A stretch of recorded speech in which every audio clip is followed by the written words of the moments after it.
Baik, saya Muhammad Rezan Bersaputra, NRPL 5026231174. Pada kesempatan kali ini, saya akan mengerjakan salah satu lab yang ada di Operating System Basics, yakni adalah lab use a port scanner to detect open ports. Jadi, di lab ini kita akan menggunakan Nmap atau Network Mapper, yang mana Network Mapper ini adalah sebuah port scanner dan juga network mapping, sebuah alat untuk mendeteksi ports, open ports. Oke, jadi sebelumnya kita harus mengetahui apa itu Network Mapper. Network Mapper atau Nmap itu merupakan open source utility yang digunakan untuk discovery network atau menjelajahi jaringan dan juga audit security. Adapun tugas-tugas yang biasa dilakukan adalah scan local machine atau melakukan scanning pada mesin lokal untuk menentukan kerentanan yang mungkin termasuk eh, terbuka atau unmanaged port. Oke, jadi semua workstation memerlukan open port dan service untuk melakukan komunikasi dan melakukan tugas seperti printing, sharing file, dan lain-lain sebagainya. Selain itu, administrators juga menggunakan Nmap untuk memonitoring host atau managing atau memanage jadwal dari service upgrade.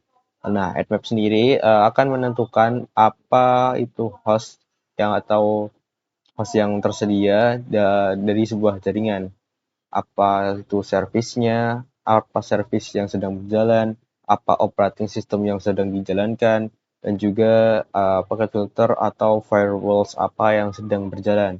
Jadi di lab ini kita akan menggunakan Nmap di dalam virtual machine environment untuk mendeteksi open ports.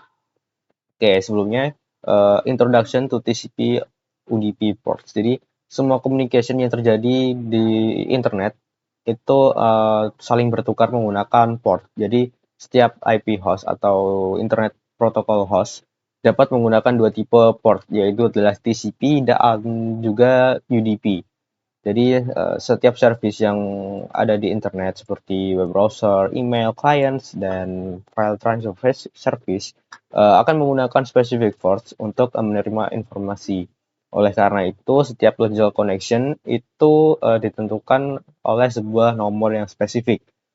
Port number itu juga mengidentifikasikan port mana yang harus menerima atau mengirim yang mengirim informasi dalam sebuah traffic ketika sedang berkomunikasi.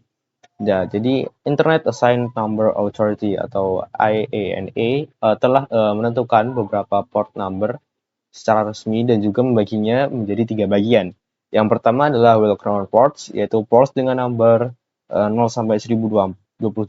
Selanjutnya adalah register ports, yaitu adalah port dengan nomor 1024 sampai 49151.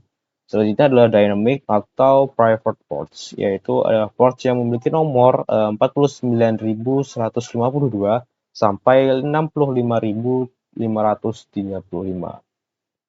Jadi ini adalah beberapa list port yang umum. Ada FTP data, FTP, SSH, telnet, dan lain sebagainya. Oke, selanjutnya adalah security of logical port. Jadi, setiap logical port itu menjadi subjek ancaman dan memiliki kerentanan. Nah, namun di beberapa port itu ada beberapa list port yang sangat umum menjadi perhatian dari para penyerang. Jadi, hampir 75% serangan cyber itu hanya ditujukan kepada beberapa port. Nah, port tersebut adalah port FTP, BOOTP, NTP, dan lain sebagainya yang tertera dalam tabel ini. Oke, adapun resource yang dibutuhkan dalam lab ini adalah sebuah PC dengan CS Lab VM yang sudah terinstall dalam VirtualBox. Oke, masuk ke dalam step pertama, yaitu adalah open a terminal window in the CSE Lab VM. Ya, kita akan menjalankan terminal window di dalam CSE Lab VM. Oke, setelah itu kita akan menjalankan Nmap. Kita bisa ketikkan Nmap pada command prompt. Enter. Oke, ini adalah Nmap yang sudah kita jalankan. Oke. Kita akan ketikkan command Nmap. untuk buka localhost, nmap / localhost, enter. Oke, jadi ini adalah beberapa port yang sedang berjalan. TCP open ports nomor 21, 22, 23, dan juga 80. Oke. The result are a scan of the first 1024 TCP ports. Oke, jadi di sistem di sini kita bisa lihat.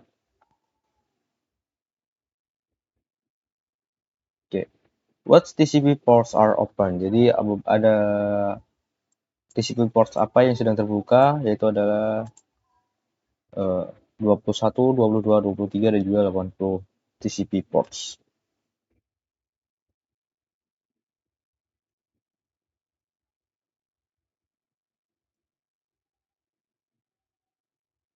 Okay, provide a description of the service associated with each open port. Oke, jadi TCP port nomor 21 itu digunakan untuk menyediakan koneksi di antara dua komputer yang berbeda.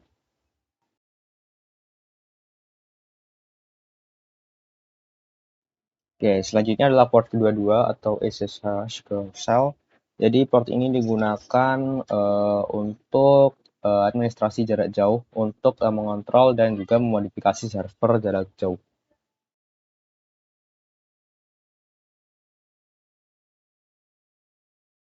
Oke, selanjutnya adalah port 23, port atau juga disebut dengan telnet. Yakni port ini akan menyediakan command line interface yang digunakan untuk berkomunikasi dengan server.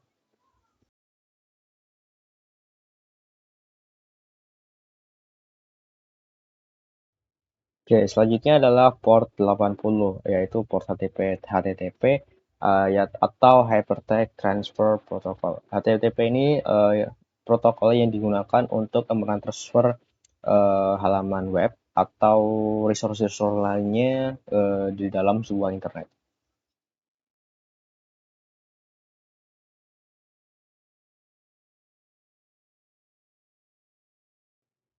Oke, selanjutnya adalah research the vulnerabilities associated with each of our ports. Jadi kerentanan apa yang berhubungan dengan setiap masing-masing ports. Jadi untuk port yang pertama itu adalah port 21, yaitu adalah memiliki beberapa kerentanan seperti weak authentication, setelah itu ada anonymous login, dan juga directory transversal. Selain itu untuk port 22 ada beberapa kerentanan seperti weak password, password yang lemah, atau leak SSH case, atau dan juga unpatched vulnerabilities. Dan selanjutnya adalah port 23, yaitu adalah insecure protocol, outdated protocol, dan juga unpatched vulnerabilities. Sedangkan untuk port 80 adalah cross-site scripting, yang mana ini merupakan vulnerabilities atau kerentanan yang memperbolehkan penyerang untuk memasukkan atau menginjek port yang untuk menginjek malicious code atau kode yang berbahaya, kode-kode yang berbahaya ke dalam sebuah halaman website.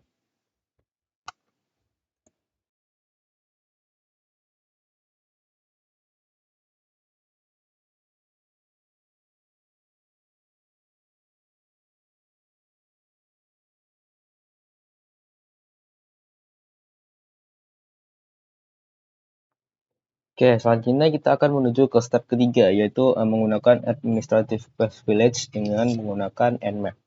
Oke, kita akan memasukkan kode sudo spasi nmap spasi strip s capital U, selanjutnya spasi localhost. Kita enter. Passwordnya adalah CyberOps.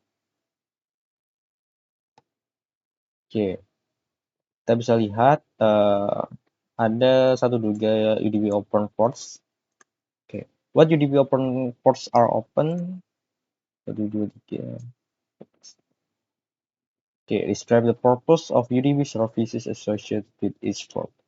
Oke, jadi port 123 ini digunakan untuk mensinkronkan jam yang ada di komputer ke dalam sebuah jaringan.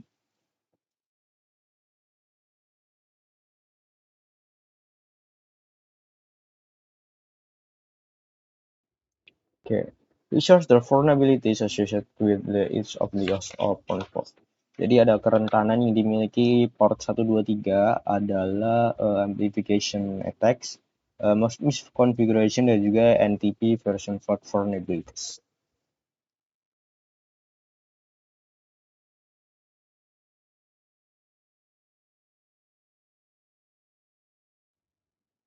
Oke, selanjutnya kita akan mengetikkan command nmap strip sv localhost ke dalam terminal.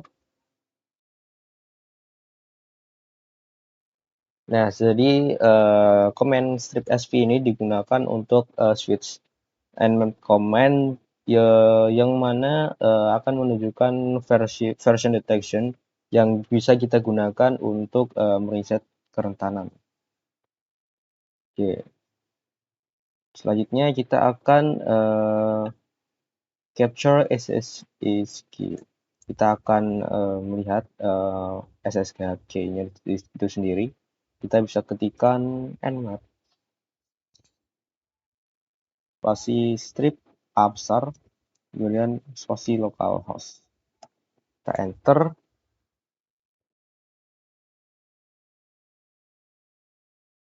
Oke, jadi SSH host key-nya adalah ini.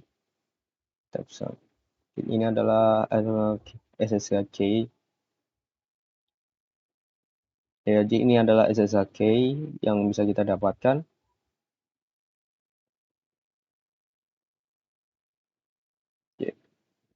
While the value of SSH key terkait adalah ini.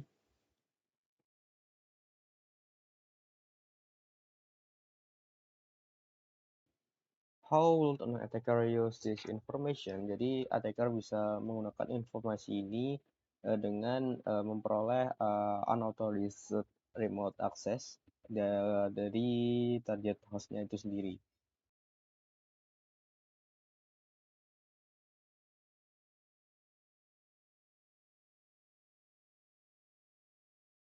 Okay, how could you prevent the cyber attacker from stealing the key information? Jadi kita bisa mencegah serangan cyber dari mencuri atau mencuri key information. Kita bisa mencegahnya dengan mengirimkan key-nya melalui phone, email, atau teks. Oke. Selanjutnya kita akan mencari informasi lebih lanjut tentang command nmap itu sendiri. Kita bisa ketikkan man spasi nmap. Oke, jadi akan muncul nmap sendiri digunakan untuk network exploration tool and security or port scanner. Jadi nmap sendiri merupakan command yang mana command ini merupakan alat yang digunakan untuk menjelajahi jaringan dan juga security atau port scanner.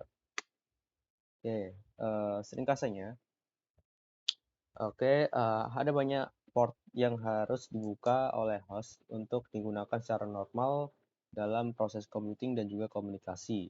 Nah, ada bagaimanapun port-port ini harus dimonitor secara reguler untuk memastikan bahwa mereka tidak digunakan untuk menyerang atau menghasilkan sebuah bencana, menghasilkan remote akses yang tidak terautorisasi atau digunakan untuk hacker untuk berpartisipasi dalam menyebarkan serangan atau bencana lainnya. Oke, jadi port 21 ini merupakan port yang paling populer dari para penyerang. Ya, jadi port ini didesain untuk transmit dan juga menerima file dari satu host kepada yang lainnya. Oke, selanjutnya adalah common port, yang kedua adalah port 23 telnet. Jadi port ini digunakan untuk menyediakan authorized remote access kepada internet IP host. Selain itu, port ini juga memiliki kerentanan karena data yang ditransfer merupakan plain text atau teks mentah. Oke, selanjutnya adalah port 53. Jadi port ini digunakan untuk DNS atau looking up atau mencari looking up the domain names ketika browser sedang menjelajah internet atau sedang mentransfer informasi. Oke, ini adalah bagian akhir dari lab use a port scanner to detect open port. Sekian penjelasan dari saya dan terima kasih. Oke, ini adalah bagian akhir dari lab use a port scanner to detect open ports. Sekian penjelasan. Oke, ini adalah bagian terakhir dari lab use a port scanner to detect open ports. Sekian penjelasan dari saya dan terima kasih.